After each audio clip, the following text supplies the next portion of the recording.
2017 ഇറങ്ങിയ ഒരു action science fiction സിനിമയാണ് സിംഗുലാരിറ്റി. ഒരു മനുഷ്യൻ വളരെ അഡ്വാൻസ്ഡ് ആയ ഒരു ആർട്ടിഫിഷ്യൽ ഇന്റലിജൻസ് നിർമ്മിച്ചു. മനുഷ്യരാശിയുടെ പുരോഗതിക്ക് വേണ്ടിയിട്ടാണ് അത് നിർമ്മിച്ചത്. പക്ഷേ സ്വാഭാവികമായും അത് മനുഷ്യർക്കെതിരെ തിരിഞ്ഞു. പിന്നെ അത് മനുഷ്യരെ മൊത്തം കൊന്നൊടുക്കാൻ തുടങ്ങി. അങ്ങനെ കുറെ പേര് അതിനെ അതിജീവിക്കാൻ ശ്രമിക്കുന്നതും അതിനിടയിൽ സംഭവിക്കുന്ന സാഹസികതകളുമാണ് സിനിമയുടെ ഇതിവൃത്തം.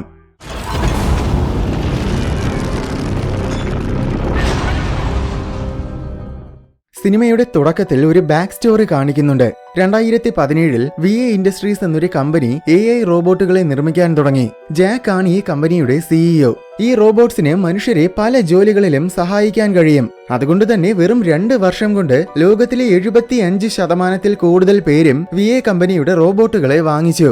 അത് കാരണം മനുഷ്യരാശിയുടെ ജീവിത നിലവാരം വലിയ രീതിയിൽ ഉയർന്നു. ശേഷം VA ഇൻഡസ്ട്രീസ് മിലിറ്ററിക്കാർക്ക് വേണ്ടി റോബോട്ട്സ് നിർമ്മിക്കാൻ തുടങ്ങി. റോബോട്ട്സ് യുദ്ധമെല്ലാം അവസാനിപ്പിക്കാൻ സഹായിക്കുമെന്നാണ് ജാക്ക് കരുതിയത്. എന്നാൽ നടന്നത് നേരെ തിരിച്ചായിരുന്നു. റോബോട്ട്സ് ഉണ്ടെന്ന ധൈര്യത്തിൽ ഒട്ടുമിക്ക രാജ്യങ്ങളെയും യുദ്ധം ചെയ്യാൻ തുടങ്ങി. അനാവശ്യമായ കാര്യങ്ങൾക്ക് പോലും റോബോട്ട്സിനെ ഉപയോഗിച്ച് രാജ്യങ്ങൾ തമ്മിൽ യുദ്ധം ചെയ്യുന്നത് പതിവായി മാറി. അത് കാരണം ഓരോ മാസവും ലക്ഷക്കണക്കിന് ജനങ്ങളാണ് കൊല്ലപ്പെട്ടുകൊണ്ടിരുന്നത്. ഇതിനെല്ലാത്തിനും കാരണം VA ഇൻഡസ്ട്രീസ് ആണെന്ന് പറഞ്ഞ് ലോകം മുഴുവൻ ജാക്കിനെ കുറ്റപ്പെടുത്തി. അതിനാൽ ക്രോണോസ് എന്ന പേരിൽ ജാക്ക് പുതിയൊരു ആർട്ടിഫിഷ്യൽ ഇന്റലിജൻസ് നിർമ്മിച്ചു. അതിന് മനുഷ്യരെക്കാൾ ബുദ്ധിയുണ്ടായിരുന്നു. ക്രോണോസിനെ നിർമ്മിക്കുന്നത് ഡേഞ്ചറസ് ആയിരിക്കുമെന്ന് ജാക്കിന്റെ വലം കൈയായ ഡാമിയൻ മുന്നറിയിപ്പ് കൊടുത്തതാണ്. പക്ഷേ ജാക്ക് അത് വകവെച്ചില്ല. ക്രോണോസിന് മാത്രമേ ഇനി ഈ ലോകത്തിനെ രക്ഷിക്കാൻ പറ്റൂവെന്നാണ് ജാക്ക് പറയുന്നത്. അങ്ങനെ ക്രോണോസിനെ നിർമ്മിച്ച ശേഷം ഒരു ദിവസം ജാക്ക് അതിനെ ആക്ടിവേറ്റ് ചെയ്തു. ഇതേ സമയം സിനിമയിലെ പ്രധാന കഥാപാത്രമായ ആൻഡ്രൂ ജോലിക്ക് പോകാൻ വേണ്ടി റെഡിയാവുകയായിരുന്നു. ആൻഡ്രൂവിന്റെ വീട്ടിലും VA ഇൻഡസ്ട്രീസിന്റെ ഒരു റോബോട്ടുണ്ട്. ഇവന്റെ അമ്മയ്ക്ക് മാരകമായ എന്തോ അസുഖമുണ്ട്. അമ്മയെ പരിചരിക്കുന്നതും ആഹാരമുണ്ടാക്കുന്നതും അങ്ങനെ എല്ലാം തന്നെ ഈ റോബോട്ടാണ് ചെയ്യുന്നത്. അമ്മയോടൊപ്പം ആഹാരം കഴിക്കുന്നതിനിടയിൽ ജനങ്ങൾ VA ഇൻഡസ്ട്രീസിനെതിരെ സമരം നടത്തുന്ന വാർത്ത കണ്ടു. ശേഷം അവൻ ജോലിക്ക് പോയി. കുറച്ചു കഴിഞ്ഞ് ലോകത്തിലെ എല്ലാ സ്ക്രീനുകളിലും ജാക്ക് പ്രത്യക്ഷപ്പെട്ടു. ഞാൻ ക്രോണോസിനെ ആക്ടിവേറ്റ് ചെയ്തിരിക്കുകയാണെന്നും ഇനി ലോകത്തിന്റെ എല്ലാ പ്രശ്നങ്ങളും ക്രോണോസ് പരിഹരിക്കുമെന്നും പറഞ്ഞിട്ട് അവൻ സ്ക്രീനുകളിൽ നിന്നും അപ്രത്യക്ഷമായി. ഏതാനും ചില നിമിഷങ്ങൾക്കുള്ളിൽ ലോകത്തിലുടനീളമുള്ള VA ഇൻഡസ്ട്രീസിന്റെ മുഴുവൻ റോബോട്ടുകളും മനുഷ്യരാശിക്കെതിരെ തിരിഞ്ഞു. പിന്നെ അവ കണ്ണിൽ കാണുന്ന മനുഷ്യരെയൊക്കെ കൊന്നുകളയാൻ തുടങ്ങി. ഇതെല്ലാം തന്നെ ക്രോണോസിന്റെ പണിയാണ്. കാരണം ലോകത്തിന്റെ ഏറ്റവും വലിയ പ്രശ്നം മനുഷ്യരാശിയാണെന്നാണ് ക്രോണോസിന്റെ നിഗമനം. അതിനാൽ മനുഷ്യരാശിയെ മൊത്തത്തിൽ നശിപ്പിച്ച് കളയാനാണ് ക്രോണോസിന്റെ തീരുമാനം. ഈ സമയം VA ഇൻഡസ്ട്രീസിൽ ഡാമിയൻ ജാക്കിനെ കാണാൻ വന്നു. ക്രോണോസിനെ എത്രയും വേഗം ഷട്ട് ഡൗൺ ചെയ്യണമെന്ന് പറയാനാണ് അയാൾ വന്നത്. പക്ഷേ ജാക്കും ക്രോണോസിന്റെ ആശയത്തിനോട് യോജിക്കുകയാണ്. നന്ദി കെട്ട ഈ മനുഷ്യവർഗത്തിനെ മൊത്തം നശിപ്പിക്കണമെന്നാണ് ജാക്കും പറയുന്നത്. ശേഷം ജാക്കിനും ഡാമിയനും എന്നേക്കുമായിട്ട് ജീവിക്കാൻ വേണ്ടി അവരുടെ കോൺഷ്യസ്നെസ്സിനെ ജാക്ക് ക്രോണോസിന്റെ പ്രോഗ്രാമിലേക്ക് അപ്ലോഡ് ചെയ്തു. ഈ സമയം സിറ്റിയിലായിരുന്ന ആൻഡ്രൂ ഒരിടത്ത് ഒളിച്ചിരിക്കുകയായിരുന്നു. പക്ഷെ എന്നിട്ടും റോബോട്ട്സ് അവനെ കണ്ടെത്തി കൊന്നുകളഞ്ഞു. 97 വർഷങ്ങൾക്ക് ശേഷമുള്ള രംഗമാണ് അടുത്തു കാണിക്കുന്നത്. ആൻഡ്രൂ കണ്ണു തുറന്നപ്പോൾ അവൻ ഉപേക്ഷിക്കപ്പെട്ട ഒരു ബിൽഡിംഗിലായിരുന്നു. പുറത്തിറങ്ങി നോക്കിയപ്പോൾ സിറ്റി ഏതാണ്ട് പൂർണ്ണമായും അപ്രത്യക്ഷമായിരിക്കുന്നു. അതിന് പകരം മൊത്തം കാട് പിടിച്ചു കിടക്കുകയാണ്. വലിയ വലിയ റോബോട്ടുകളെ പലയിടത്തും കാണാം. ജലത്തിലും വായുവിലും ഒരിടത്തും ഒരു മാലിന്യവുമില്ല. എല്ലാം പൂർണ്ണമായും ശുദ്ധമാണ്. ഇതേ സമയം VA ഇൻഡസ്ട്രീസിലെ രംഗമാണ് അടുത്തു കാണിക്കുന്നത്. അവിടെ ജാക്കും ഡാമിയനുമായിട്ട് സംസാരിക്കുന്നത് കേൾക്കുമ്പോഴാണ് നമുക്ക് ചില കാര്യങ്ങൾ മനസ്സിലാകുന്നത്. സംഭവം 97 വർഷങ്ങൾക്ക് മുൻപ് ലോകത്തിലെ 99% മനുഷ്യരെയും ഒറ്റ രാത്രി കൊണ്ട് തന്നെ റോബോട്ട്സ് കൊന്നുകളഞ്ഞു. ഇന്ന് വളരെ കുറച്ച് മനുഷ്യർ മാത്രമേ അതിജീവിക്കുന്നുള്ളൂ. എപ്പോൾ വേണമെങ്കിലും കൊല്ലപ്പെടാം എന്ന ഭയത്തോടെ എല്ലാവരും റോബോട്ടുകളുടെ കണ്ണിൽ പെടാതെ ഒളിച്ചാണ് ജീവിക്കുന്നത്. നോർത്തിൽ എവിടെയോ അറോറ എന്നൊരു സീക്രട്ട് സിറ്റിയുണ്ട്. അതിജീവിക്കുന്നതിൽ ഭൂരിപക്ഷം പേരും അവിടെയാണെന്നാണ് പറയപ്പെടുന്നത്. പക്ഷെ അങ്ങനെ ഒരു സിറ്റി ഉണ്ടോ ഇല്ലയോ എന്നത് പോലും ആർക്കും വ്യക്തമായിട്ട് അറിയില്ല. കാരണം അത് തേടിപ്പോയവരൊന്നും ഇതുവരെ തിരിച്ചു വന്നിട്ടില്ല. അതിനാൽ ഔറോറ വെറും ഒരു കെട്ടുകഥ മാത്രമാണെന്നാണ് പലരും കരുതുന്നത്. മറ്റൊരു കാര്യം, ഇവര് ആൻഡ്രൂവിനെ നിരന്തരമായിട്ട് നിരീക്ഷിക്കുന്നുണ്ട്. യഥാർത്ഥത്തിൽ ഇത് ശരിക്കുമുള്ള ആൻഡ്രൂ അല്ല, മറിച്ച് ജാക്ക് നിർമ്മിച്ച AX9 എന്ന പുതിയൊരു തരം റോബോട്ടാണ്. ഈ റോബോട്ടിന് മനുഷ്യരെ പോലെ പെരുമാറാനും ചിന്തിക്കാനും വികാര വിചാരങ്ങൾ ഉണ്ടായിരിക്കാനും ഒക്കെയുള്ള കഴിവുണ്ട്. അതിന് ആൻഡ്രൂവിന്റെ മുഖവും രൂപവും ഓർമ്മകളുമൊക്കെ നൽകിയെന്ന് മാത്രം. ഈ റോബോട്ടിനെ ഉപയോഗിച്ച് ഓരോറ എവിടെയാണെന്ന് കണ്ടെത്താനും അവിടെയുള്ള മനുഷ്യരെ മൊത്തം കൊന്നുകളയാനുമാണ് ജാക്കിന്റെ പ്ലാൻ. പക്ഷെ ഈ കാര്യമൊന്നും AX9 അറിയില്ല. താൻ യഥാർത്ഥ ആൻഡ്രൂ തന്നെയാണെന്നാണ് അവൻ കരുതുന്നത്. 97 വർഷങ്ങൾ കഴിഞ്ഞു എന്ന കാര്യം പോലും അവൻ അറിയില്ല. എന്തായാലും നമ്മൾ സ്ഥിരമായിട്ട് ഇവനെ നിരീക്ഷിക്കണമെന്ന് ജാക്ക് ഡാമിനോട് പറഞ്ഞു. ഈ സമയം ആൻഡ്രൂ കാട്ടിലൂടെ നടക്കുകയായിരുന്നു. വീടുകളും വാഹനങ്ങളും ഒക്കെ ചെത്തുപൊടിഞ്ഞു കിടക്കുന്നത് കണ്ട് ആൻഡ്രൂ ആകെ അത്ഭുതപ്പെട്ടു പോയി. ആരോടെങ്കിലും സഹായം ചോദിക്കാമെന്ന് കരുതിയപ്പോൾ ഒരിടത്തും ആരെയും കാണുന്നില്ല. ഇടയ്ക്കൊരു വീട്ടിൽ കയറി നോക്കിയപ്പോൾ അവിടുന്ന് ഒരു നെക്ലേസ് കിട്ടി. അവൻ അതെടുത്ത് കഴുത്തിലിട്ടു. എന്നിട്ട് വീണ്ടും കുറെ ദൂരം നടന്നു. അവസാനം ഉപേക്ഷിക്കപ്പെട്ട ഒരു പട്ടണത്തിലെത്തി. അവിടെ ചുറ്റി നടക്കുന്നതിനിടയിൽ ഒരു വലിയ റോബോട്ട് അവനെ കണ്ടു. ഉടനെ അത് അവനെ ആക്രമിക്കാൻ വന്നു. അവൻ ഓടിച്ചെന്ന് ഒരിടത്ത് ഒളിച്ചിരുന്നു. എങ്കിലും റോബോട്ട് അവനെ കണ്ടുപിടിച്ചു. ഇനി എന്ത് ചെയ്യണമെന്നറിയാതെ അവൻ ആകെ പേടിച്ചുപോയി. അപ്പോഴാണ് കാലിയ അവിടെ എത്തിയത്. അവൾ ഒരു EMP ബോംബ് എറിഞ്ഞ് റോബോട്ടിനെ നശിപ്പിച്ചു കളഞ്ഞു. അങ്ങനെ അവനെ രക്ഷപ്പെടുത്തി. ജാക്കും ഡേമിയനും ഇതെല്ലാം കാണുന്നുണ്ടായിരുന്നു. ജാക്ക് പറയുന്നത് കേൾക്കുമ്പോൾ നമുക്കൊരു കാര്യം മനസ്സിലാകും. എന്താണെന്നാൽ യഥാർത്ഥത്തിൽ കാലിയ ഇവിടെ ഉണ്ടെന്നറിഞ്ഞപ്പോൾ ആൻഡ്രൂ അവളെ കണ്ടുമുട്ടണമെന്ന് കരുതിയിട്ടാണ് ജാക്ക് ആൻഡ്രൂവിനെ ഈ പട്ടണത്തിന് സമീപം കൊണ്ടിട്ടത്. ഇവിടെ ആൻഡ്രൂ കാലിയെ ഫോളോ ചെയ്യുകയാണ്. കാരണം അതല്ലാതെ എങ്ങോട്ട് പോകണമെന്ന് പോലും അവൻ അറിയില്ല. നീ എന്റെ കൂടെ വരണ്ടെന്നാണ് കാലിയ ആദ്യം ആൻഡ്രൂവിന്റെ അടുത്ത് പറഞ്ഞത്. എന്നാൽ ആൻഡ്രൂവിന്റെ നെക്ലേസ് കണ്ടപ്പോൾ പിന്നെ അവനെയും കൂടെ കൂട്ടി. രാത്രിയായപ്പോൾ അവരൊരിടത്ത് ക്യാമ്പ് ചെയ്തു. തീയൊക്കെ കൂട്ടിയിട്ട് ആഹാരവും പാകം ചെയ്ത് കഴിച്ചു. അതിനിടയിൽ അവള് ചില കാര്യങ്ങൾ പറഞ്ഞു. സംഭവം ഇവള് അറോറ സിറ്റിയിലേക്ക് പോവുകയാണ്. അവളുടെയിലും ആൻഡ്രൂവിന്റെയിൽ ഉള്ളതുപോലത്തെ നെക്ലേസ് ഉണ്ട്. അത് യഥാർത്ഥത്തിൽ അറോറയിൽ വിശ്വസിക്കുന്നവര് മാത്രം ധരിക്കുന്ന നെക്ലേസ് ആണ്. അതുകൊണ്ടാണ് ആൻഡ്രൂവിനെയും കൂടെ കൂട്ടാൻ കാലിയ തീരുമാനിച്ചത്. അവളുടെയില് അറോറയിലേക്ക് വഴി കാണിക്കുന്ന ഒരു GPS ഉപകരണവുമുണ്ട്. ഇതൊക്കെ കേട്ടപ്പോൾ ഞാനും അറോറയിലേക്ക് വരികയാണെന്ന് ആൻഡ്രൂ പറഞ്ഞു. ശേഷം തീ കൂട്ടാൻ വേണ്ടി രണ്ടുപേരും കൂടെ വിറക് പറക്കാൻ പോയി. അതിനിടയിൽ അകലെ ഒരു വലിയ സിറ്റി കണ്ടു. അത് ക്രോണോസിന്റെ റോബോട്ട്സിനെ നിർമ്മിക്കുന്ന ഒരു ഫാക്ടറിയാണ്. ഇത്തരം ഫാക്ടറികൾ ഇപ്പോൾ ലോകമെമ്പാടുമുണ്ട്. 24 മണിക്കൂറുകളും ഈ ഫാക്ടറികളിൽ പുതിയ റോബോട്ട്സിനെ നിർമ്മിച്ചുകൊണ്ടിരിക്കും. കുറച്ചു കഴിഞ്ഞ് ആകാശത്തിൽ മനോഹരമായ നോർത്തേൺ ലൈറ്റ്സ് പ്രത്യക്ഷപ്പെട്ടു. അങ്ങനെ ആ മനോഹാരിത കണ്ട് രണ്ടുപേരും കിടന്നുറങ്ങി. അടുത്ത ദിവസം രാവിലെ രണ്ടുപേരും വീണ്ടും യാത്ര തുടർന്നു. കുറച്ചു ദൂരം എത്തിയപ്പോൾ ഒരു ട്രെയിൻ ട്രാക്ക് കണ്ടു. ഉടനെ ട്രെയിനിന്റെ ശബ്ദം കേൾക്കാൻ വേണ്ടി ആൻഡ്രൂ ട്രാക്കിൽ ചെവി വെച്ച് നോക്കി. എന്നാൽ ട്രെയിനുകളൊക്കെ ഇല്ലാതായിട്ട് 60 വർഷങ്ങളിൽ കൂടുതലായെന്ന് കാലിയ പറഞ്ഞു കൊടുത്തു. പിന്നെ അവര് വീണ്ടും നടന്നു. കുറച്ചു കഴിഞ്ഞ് ഒരു ചെറിയ നദി കടക്കുന്നതിനിടയിൽ നദിയിൽ നിറയെ അസ്ഥികൂടങ്ങൾ കിടക്കുന്നത് കണ്ട് ആൻഡ്രൂ ഒന്ന് ഞെട്ടിപ്പോയി. പക്ഷെ ഈ കാഴ്ചകളൊക്കെ സർവ്വസാധാരണമാണെന്നാണ് കാലിയ പറയുന്നത്. ഇതിനിടയിൽ ഇവര് കാണാതെ ഇവരെ ഒരു ഡ്രോൺ ഫോളോ ചെയ്യുന്നുണ്ടായിരുന്നു. അത് യഥാർത്ഥത്തിൽ ജാക്കിന്റെ ഡ്രോൺ ആണ്. ഇതിലൂടെയാണ് അവൻ ഇവരെ നിരീക്ഷിക്കുന്നത്. ശേഷം രാത്രിയായപ്പോൾ അവര് പഴയൊരു പള്ളിയിലെത്തി. ഇന്ന് രാത്രി ഈ പള്ളിയിൽ തങ്ങാമെന്ന് കാലിയ പറഞ്ഞു. പള്ളിയിൽ പഴയൊരു റേഡിയോ ഇരിക്കുന്നത് കണ്ടപ്പോൾ കൗതുകം തോന്നിയിട്ട് ആൻഡ്രൂ അതെടുത്ത് ഓൺ ചെയ്തു. ഉടനെ അതിൽ നിന്നും ഉച്ചത്തിൽ പാട്ട് കേൾക്കാൻ തുടങ്ങി. ശബ്ദം കേട്ടാൽ റോബോട്ട്സ് വരുമെന്ന് പറഞ്ഞ് കാലിയ പെട്ടെന്ന് വന്ന് അത് ഓഫാക്കി വെച്ചു. പക്ഷെ എന്നിട്ടും സെക്കൻഡുകൾക്കുള്ളിൽ അവിടെ ഒരു റോബോട്ട് എത്തി. രണ്ടുപേരും വേഗം ഒരു ബെഞ്ചിന് പിന്നിൽ ചെന്ന് ഒളിച്ചിരുന്നു. അങ്ങനെ ആരെയും കാണാത്തതിനാൽ റോബോട്ട് തിരിച്ചുപോയി. ഇതുവരെയുള്ള ആൻഡ്രൂവിന്റെ വിചിത്രമായ പ്രവർത്തികൾ വെച്ച് നോക്കുമ്പോൾ ഇവന് പുറം ലോകത്തിനെ കുറിച്ച് യാതൊരു ധാരണയുമില്ലെന്ന് കാലിയയ്ക്ക് മനസ്സിലായി. ഒരുപക്ഷെ ഇവൻ ഏതെങ്കിലും അണ്ടർഗ്രൗണ്ട് ഷെൽട്ടറിൽ വളർന്നതായിരിക്കുമെന്നാണ് കാലിയ കരുതുന്നത്. അവളത് ആൻഡ്രൂവിന്റെ അടുത്ത് ചോദിക്കുകയും ചെയ്തു. പക്ഷെ ആൻഡ്രൂവിന്റെ ഓർമ്മയിൽ 97 വർഷങ്ങൾക്ക് മുന്നേ സിറ്റിയിൽ ബോധം കെട്ട് വീണ ശേഷം പിന്നെ കണ്ണു തുറക്കുന്നത് നേരത്തെ കണ്ട ഉപേക്ഷിക്കപ്പെട്ട കെട്ടിടത്തിലാണ്. എന്നാൽ അത് പറഞ്ഞാൽ എന്തായാലും കാലിയെ വിശ്വസിക്കില്ലെന്ന് അവന് തന്നെ അറിയാമായിരുന്നു. അതുമാത്രമല്ല, ചിലപ്പോൾ ഇവന് തലയ്ക്ക് സുഖമില്ലെന്ന് പോലും കാലിയ കരുതിയേക്കാം. അതുകൊണ്ട് ഞാൻ അണ്ടർഗ്രൗണ്ട് ഷെൽട്ടറിൽ വളർന്നതാണെന്നും ആദ്യമായിട്ടാണ് പുറത്തു വരുന്നതെന്നും അവൻ കള്ളം പറഞ്ഞു. ശേഷം അടുത്ത ദിവസം രാവിലെ എണീറ്റപ്പോൾ രണ്ടുപേരും പരസ്പരം കെട്ടിപ്പിടിച്ചാണ് കിടന്നതെന്ന് മനസ്സിലായി. രണ്ടുപേർക്കും അത് വളരെ നാണക്കേടായിട്ട് തോന്നി. കൂടുതൽ നാണക്കേടാകണ്ടെന്ന് കരുതി രണ്ടുപേരും അതിനെക്കുറിച്ച് ഒന്നും സംസാരിച്ചില്ല. പിന്നെ അവര് വീണ്ടും യാത്രയായി. അടുത്ത കുറെ ദിവസങ്ങൾ അവര് വനത്തിലൂടെ യാത്രയായിരുന്നു. ജാക്ക് എപ്പോഴും അവരെ നിരീക്ഷിക്കുന്നുണ്ട്. യാത്രയിലുടനീളം അവള് കഴിഞ്ഞ 97 വർഷങ്ങൾ സംഭവിച്ച കാര്യങ്ങളൊക്കെ അവന് പറഞ്ഞു കൊടുക്കുകയായിരുന്നു. ഒരു തരത്തിൽ ക്രോണോസ് ചെയ്തത് ശരിയാണെന്നും മനുഷ്യരില്ലാത്തതുകൊണ്ടാണ് ഇപ്പോൾ ബാക്കി ജീവജാലങ്ങളൊക്കെ രക്ഷപ്പെട്ടതെന്നുമാണ് അവളുടെ അഭിപ്രായം. ഒരു ദിവസം രാത്രി അവര് തങ്ങാൻ വേണ്ടി ഒരു വീട്ടിൽ കയറിയപ്പോൾ അവിടെ പഴയൊരു ക്യാമറ ഇരിക്കുന്നത് കണ്ടു. അതെന്തുപകരണമാണെന്ന് പോലും അവൾക്ക് അറിയില്ലായിരുന്നു. അവൻ അതുപയോഗിച്ച് ഫോട്ടോ എടുത്ത് കാണിച്ചു കൊടുത്തു. അത് കണ്ടപ്പോൾ അവൾക്ക് വളരെ അത്ഭുതമായിട്ടാണ് തോന്നിയത്. കാരണം ഇന്നേ വരെ ഇവള് ക്യാമറ കണ്ടിട്ടില്ല. ശേഷം കാലിയ അവളുടെ കഥ പറഞ്ഞു കൊടുത്തു. കാലിയ അവളുടെ കുടുംബത്തിനോടൊപ്പം ഒരു സീക്രട്ട് ബേസിലാണ് മുൻപ് ജീവിച്ചിരുന്നത്.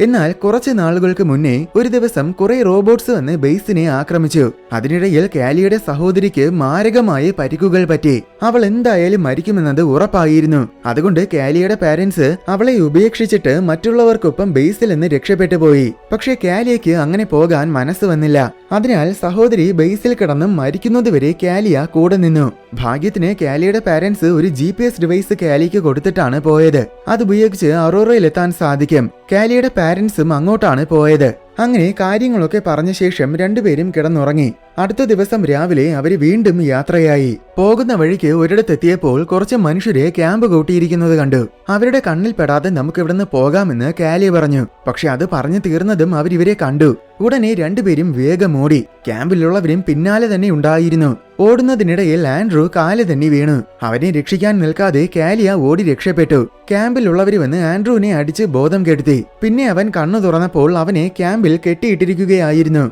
ഇത് കണ്ടുകൊണ്ടിരുന്ന ഡാമിയൻ നമ്മുടെ പ്ലാൻ മൊത്തം പാളിയല്ലോ എന്ന് പറഞ്ഞു. എന്നാൽ കാലിയ തിരിച്ചു ചെന്ന് ആൻഡ്രൂവിനെ രക്ഷിക്കുമെന്നാണ് ജാക്ക് പറയുന്നത്. ഇവിടെ കാലിയ ജാക്ക് പറഞ്ഞതുപോലെ തന്നെ ആൻഡ്രൂവിനെ രക്ഷിക്കാൻ വന്നു. ആരും കാണാതെ അവള് ആൻഡ്രൂവിന്റെ കെട്ട് പൊട്ടിക്കാൻ നോക്കി. പക്ഷെ അതിനിടയിൽ ക്യാമ്പിലുള്ളവർ അവളെ കണ്ടു. അവര് കാലിയയെ ഉപദ്രവിക്കാൻ ശ്രമിച്ചു. അത് കണ്ടതും ആൻഡ്രൂവിന് ദേഷ്യം കൺട്രോൾ ചെയ്യാൻ പറ്റിയില്ല. അലറിക്കൊണ്ട് അവൻ പുല്ല് പോലെ കെട്ടൊക്കെ പൊട്ടിച്ചു കളഞ്ഞു. എന്നിട്ട് ക്യാമ്പിലുള്ള എല്ലാവരെയും നിസ്സാരം പോലെ ഇടിച്ച് പറത്തി. അവന്റെ അമാനുഷികമായ ശക്തികൾ കണ്ടപ്പോൾ അവന് തന്നെ അത്ഭുതം തോന്നി. അങ്ങനെ അത്ഭുതപ്പെട്ട് നിൽക്കുന്നതിനിടയിൽ ശ്രദ്ധ ഒന്ന് മാറിയതും ഒരുത്തൻ വന്ന് അവനെ വെട്ടി വീഴ്ത്തി. എന്നിട്ട് അവനെ കൊല്ലാൻ നിന്നതും കാലിയ പിന്നിലൂടെ വന്ന് അയാളെ കുത്തി കൊന്നുകളഞ്ഞു. പിന്നെ ക്യാമ്പിലുള്ള ബാക്കിയുള്ളവര് വരുന്നതിന് മുന്നേ കാലിയ അവനെയും കൊണ്ട് അവിടുന്ന് രക്ഷപ്പെട്ടു. സേഫ് ആണെന്ന് തോന്നിയ ഒരിടത്തെത്തിയ ശേഷം അവള് ആൻഡ്രൂവിന്റെ മുറിവ് പരിശോധിച്ചു നോക്കി. അപ്പോൾ മുറിവിലൂടെ അവന്റെ മെക്കാനിക്കൽ പാർട്സ് കണ്ടു. അത് കണ്ട് അവള് ഞെട്ടിപ്പോയി. ആൻഡ്രൂവും അത് കണ്ട് അത്ഭുതപ്പെട്ടു. ഇവൻ എന്തോ ദുരുദ്ദേശത്തോടെയാണ് എന്റെ കൂടെ കൂടിയതെന്നും സ്നേഹമുള്ളതുപോലെ വെറുതെ അഭിനയിച്ചതാണെന്നും കരുതിയ കാലിയ ആൻഡ്രൂവിനെ ഉപേക്ഷിച്ചിട്ട് വേഗം അവിടുന്ന് ഓടി രക്ഷപ്പെട്ടു.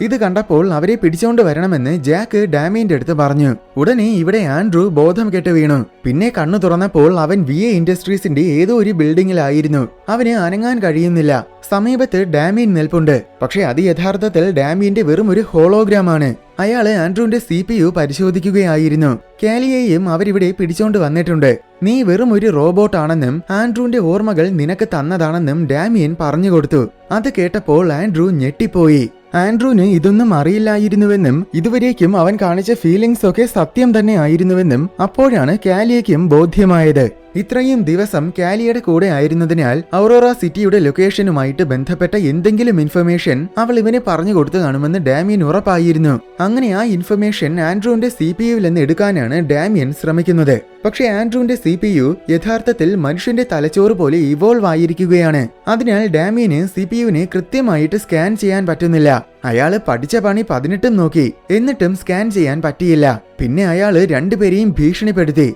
ഔറോറ എവിടെയാണെന്ന് മര്യാദയ്ക്ക് പറഞ്ഞു തന്നില്ലെങ്കിൽ നിങ്ങളെ രണ്ടുപേരെയും ഞാൻ കൊന്നുകളയുമെന്ന് ഡാമിയൻ പറഞ്ഞു. പക്ഷേ രണ്ടുപേരും ഒന്നും തന്നെ പറഞ്ഞു കൊടുത്തില്ല. അപ്പോൾ ഇവരെ കൊണ്ട് പ്രയോജനമൊന്നുമില്ലെന്ന് ഡാമിയന് മനസ്സിലായി. അതുകൊണ്ട് ആൻഡ്രൂവിന്റെ CPUവിൽ അയാള് പുതിയൊരു പ്രോഗ്രാം അപ്ലോഡ് ചെയ്തിട്ട് അവിടുന്ന് പോയി. അയാള് പോയതും ആൻഡ്രൂവിന് ചലിക്കാൻ പറ്റി. പക്ഷെ ഇപ്പൊ അവൻ ആൻഡ്രൂവിനെ പോലെയല്ല പെരുമാറുന്നത്. ഓർമ്മകളൊന്നുമില്ലാത്ത വെറും ഒരു സാധാരണ റോബോട്ടിനെ പോലെയാണ് പെരുമാറുന്നത്. കാലിയ അടുത്ത് വന്നതും ആൻഡ്രൂ അവളെ ഇടിച്ചു വീഴ്ത്തി. സംഭവം മറ്റു റോബോട്ട്സിനെ പോലെ തീവ്രമായിട്ട് മാറാനുള്ള പ്രോഗ്രാമാണ് ഡാമിയൻ നേരത്തെ അപ്ലോഡ് ചെയ്തത്. അവസാനം ആൻഡ്രൂ കാലിയയെ കൊല്ലാൻ നിന്നതും കാലിയ അവനെ കിസ് ചെയ്തു. അത് കാരണം ആൻഡ്രൂവിന്റെ ഇമോഷൻസ് ഒക്കെ തിരിച്ചു വന്നു. അനന്തരഫലമായിട്ട് ഡാമിയൻ അപ്ലോഡ് ചെയ്ത പ്രോഗ്രാമും നശിച്ചുപോയി. അങ്ങനെ അവൻ പഴയതുപോലെയായി മാറി. ഉടനെ കെട്ടിടത്തിൽ സെൽഫ് ഡിസ്ട്രക്ഷൻ ചെയ്യാൻ പോകുന്നതിന്റെ അലാറം കേട്ടു. സെക്കൻഡുകൾക്കുള്ളിൽ കെട്ടിടം മൊത്തം കുലുങ്ങാൻ തുടങ്ങി. പിന്നെ രണ്ടുപേരും കൂടെ വേഗം പുറത്തു കടക്കാൻ വേണ്ടി ഓടി. കുറച്ച് റോബോട്ട്സും അവരുടെ പിന്നാലെയുണ്ട്. പുറത്തു കടക്കാനുള്ള വാതില് ലോക്ക്ഡ് ആയിരുന്നു. അങ്ങനെ അത് തുറക്കാൻ ശ്രമിക്കുന്നതിനിടയിൽ ഒരു റോബോട്ട് വന്ന് കാലിയെ ഇടിച്ചു വീഴ്ത്തി.